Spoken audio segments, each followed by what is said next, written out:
নমস্কার বন্ধুরা, বং simple recipes চ্যানেলটির আরেকটি নতুন পর্বে আপনাদের সবাইকে স্বাগত জানাচ্ছি।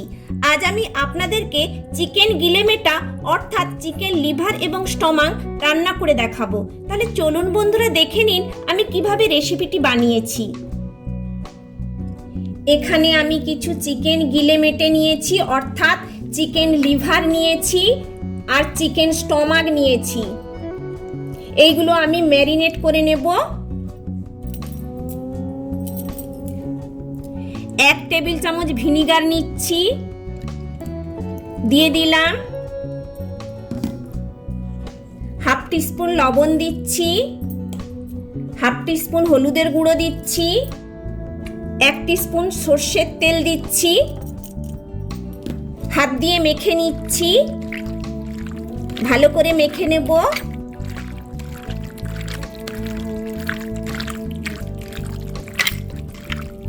আমি এই ম্যারিনেট করা চিকেনটা 30 মিনিটের জন্য ঢাকনা দিয়ে রেখে দিচ্ছি, তারপরে রান্নাটা করব। 30 মিনিট ধরে চিকেন গিলে মেটেগুলো আমি ম্যারিনেট করে নিয়েছি। এবার রান্নাটা আমি করব। গিলে মেটে রান্না করবার জন্য গ্যাস জেলে কড়াই বসিয়ে সর্ষের তেল দিয়ে দিয়েছি। রান্নাটা আমি সর্ষের তেলেই করব। তেলটা গরম হয়ে গিয়েছে। এখানে ফোড়ন হিসেবে নিয়েছি 2টো শুকনো লাল লঙ্কা, তেজপাতা 3টে, দারুচিনি স্টিক একটা কেটে নিয়েছি এইভাবে, 3টে এলাচের মুখ ফাটিয়ে নিয়েছি, 6টা গোলমরিচ নিয়েছি আর 4টা লবঙ্গ নিয়েছি। দিয়ে দিচ্ছি এই তেলের মধ্যে, একটু ভাজা ভাজা করে নেব। ফ্লেমটা আমি মিডিয়ামে রেখেছি। একটু ভাজা ভাজা করে নিয়েছি। এখানে আমি 4টা পেঁয়াজকে এইভাবে ঝিরিঝিরি করে কেটে নিয়েছি, দিয়ে দিচ্ছি। পেঁয়াজটাকে আমি খুব ভালো করে ভেজে নেব। স্বাদ অনুযায়ী লবণ দিচ্ছি। লবণটা দিলাম, পেঁয়াজটা নরম হয়ে যাবে তাড়াতাড়ি।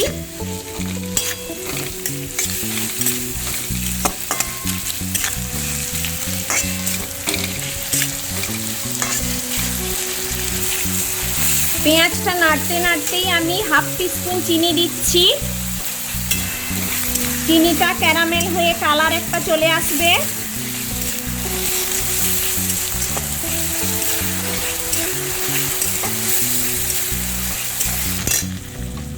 পেঁয়াজটা ভাজা ভাজা করে নিয়েছি। এখানে আমি 2 টিস্পুন রসুন বাটা, 2 টিস্পুন আদা বাটা নিয়েছি, দিয়ে দিচ্ছি। ভালো করে ভেজে নেব। সমস্ত কিছু একসঙ্গে কষে নিচ্ছি।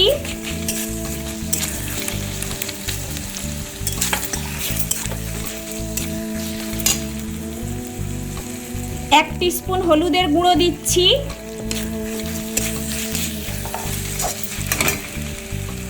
1/2 টিস্পুন লাল লঙ্কার গুঁড়ো দিচ্ছি। ঝালটা আপনারা যেমন পছন্দ করবেন সেইভাবেই দেবেন। ভালো করে সমস্ত কিছু নেড়ে নিচ্ছি। 1 টিস্পুন জিরের গুঁড়ো দিচ্ছি, নেড়ে নিচ্ছি ভালো করে সব কিছু। 1 টিস্পুন ধনের গুঁড়ো দিচ্ছি, আবারও নেড়ে নিচ্ছি।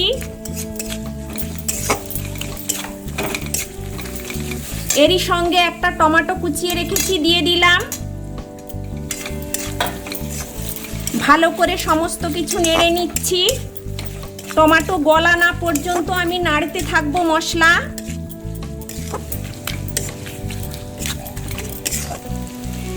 এক teaspoon Kashmiri red chilli powder দিচ্ছি কালার আসার জন্য, নেড়ে নিচ্ছি। সামান্য একটু গরম জল দিয়ে মশলাটা কষছি। গরম জল দিচ্ছি কারণ আমি গুঁড়ো মশলা ব্যবহার করেছি, তাই মশলাটা কষার জন্য আমি একটু জল ব্যবহার করছি। ভালো করে সমস্ত কিছু কষে নিচ্ছি। টমেটোগুলো প্রায় গলেই গিয়েছে। এবার আমি গিলে মেটেগুলো দিয়ে দিচ্ছি।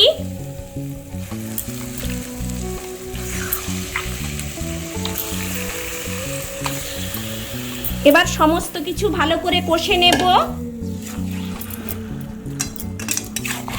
ফ্লেমটা আমি হাই করে দিয়েছি। ভালো করে সমস্ত নেড়ে চেড়ে কষে নিচ্ছি।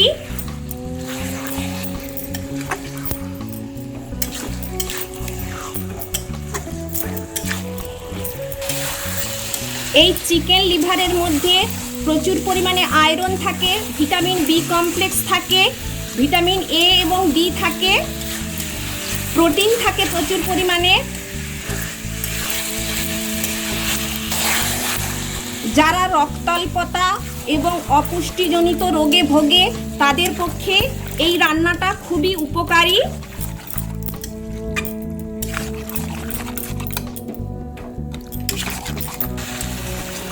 একে সাবধানেই নাড়তে হয়, লিভারগুলো খুবই নরম, খুন্তির খোঁচায় ভেঙে যেতে পারে, তাই সেইভাবেই নাড়তে হয়। কষাটা আমার প্রায় হয়ে এসেছে। আমি 2টো কাঁচা লঙ্কা চিড়ে রেখেছি, দিয়ে দিচ্ছি আর একটু নেড়ে নিচ্ছি। রান্না থেকে তেল ছেড়ে এসেছে। আমি রান্নাটা গরম জলে করব, তাই গরম জল দিয়ে দিচ্ছি। রান্নাটা কষা হয়ে গিয়েছে, গরম জল দিয়ে দিচ্ছি।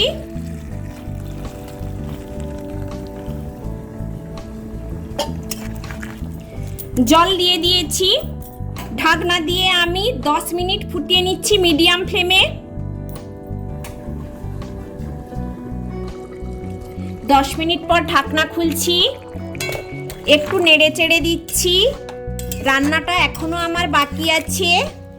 আবারও ঢাকনা দিয়ে 5 মিনিটের জন্য রেখে দিচ্ছি, এই মিডিয়াম ফ্লেমেই থাকবে। আবারও 5 মিনিট পর ঢাকনা খুলছি।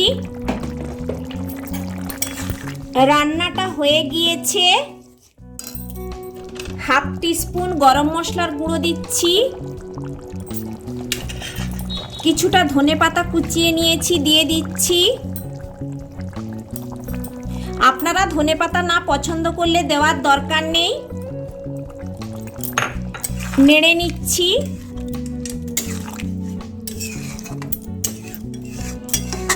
এই রান্না ভাত, রুটি, পরোটা, লুচি সব কিছু দিয়ে খুবই ভালো লাগে খেতে। আপনারা বাড়িতে এইভাবেই বানিয়ে খাবেন, আর কেমন হয়েছে আমাকে কমেন্টসে জানাবেন। গ্যাসটা বন্ধ করে দিলাম। এবার আমি কোনো জায়গার মধ্যে রান্নাটা ঢেলে নেব। আমার এই রান্নাটা দারুণ হয়েছে। আমি গরম গরম পরোটার সঙ্গে এই রান্নাটা পরিবেশন করছি।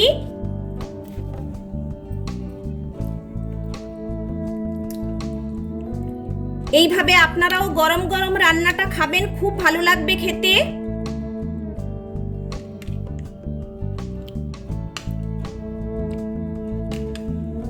আমার এই রেসিপিটি যদি আপনাদের ভালো লেগে থাকে তাহলে লাইক, শেয়ার, কমেন্টস করতে ভুলবেন না। আর আপনাদের কাছে আমার চ্যানেলটিকে সাবস্ক্রাইব করার জন্য অনুরোধ রইল।